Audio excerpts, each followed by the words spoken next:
அம்மா வந்து தேங்காய் பூ அதுவும் நல்லா வதங்கும்.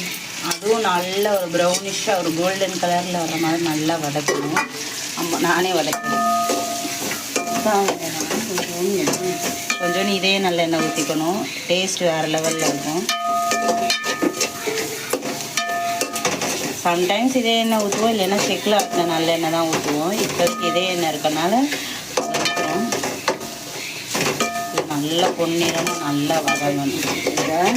இப்போ வந்து அம்மா வந்து கீரை போட்டு ரத்தத்தைங்க பாருங்கள், கீரையை போட்டு ரத்தத்தை வச்சுருக்காங்க. அதையும் போட்டுறணும். அதை அம்மா அழகாக கொட்டுவாங்க. கிண்டி விடு.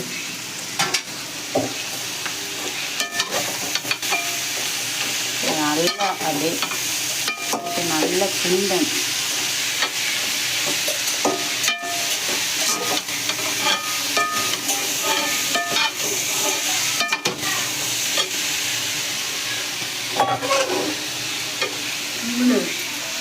கிண்டுமா அம்மா கிண்ட நம்மளாம் கிண்ட அம்மா அழகாக கிண்டுவாங்க. அம்மா கிண்டுறதுலே நல்லா இதாகிடும். நல்லா கிண்டணும். கீழே இருக்கிறது மேலே வரணும், மேலே இருக்கிறது நல்லா கீழே போகணும். அப்படியே இது நல்லா கிண்டிட்டு எல்லாமே மிங்கிள் ஆகிற மாதிரி மிக்ஸ் ஆகிற வெங்காயம் போட்ட தேங்காய் சீல் எல்லாமே நல்லா கலவை மாதிரி நல்லா மிக்ஸ் ஆகிடும். மிக்ஸ் ஆனதுக்கப்புறம் தடவக்கூடாதுமா, அது செய்யாத. நல்லா நல்லா ஊற்றிட்டு அழகாக தெரியும். நல்லா கிண்டிடும். போதும் போதும், எண்ணெயெல்லாம் அதிகம் சேர்த்து நல்லா கிண்டியாச்சு. இங்கே பாருங்கள் எவ்வளோ இதாக இருக்குன்னு. அப்படியே செம்மையாக இருக்கும். அப்படியே சாதம் வெந்துக்கிட்டு இருக்கு.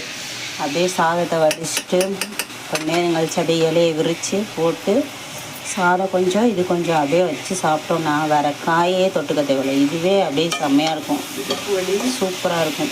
இது வந்து பெண்களுக்கு வந்து ரொம்ப நல்லது. ஆக்சுவலாக இந்த கீரை வந்து லட்சக்கட்டை கீரைன்னு சொல்லுவோம்.